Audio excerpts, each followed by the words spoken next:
Lo, by Charles Hoyfort, Part 1, Chapter 4a. Over the town of Noirefontaine, France, one day in April 1842, there was a cloudless sky, but drops of water were falling. See back to data upon repetitions. The water was falling, as if from a fixed appearing point, somewhere above the ground, to a definite area beneath.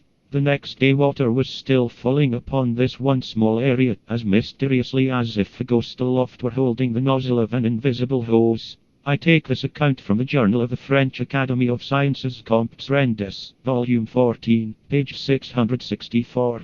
What do I mean by that? I don't mean anything by that.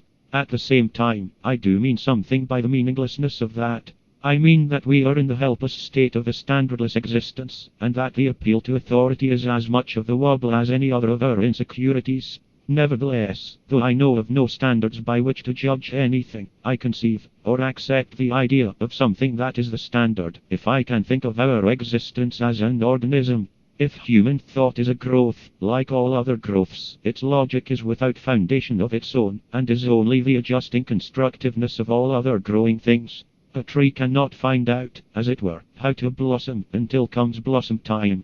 A social growth cannot find out the use of steam engines until comes steam engine time. For whatever is supposed to be meant by progress, there is no need in human minds for standards of their own. This is in the sense that no part of a growing plant needs guidance of its own devising, nor special knowledge of its own as to how to become a leaf or a root.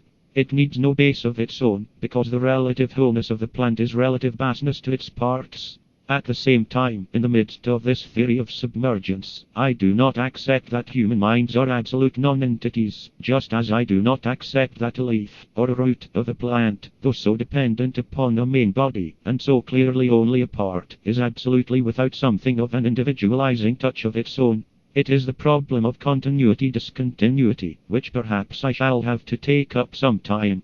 However,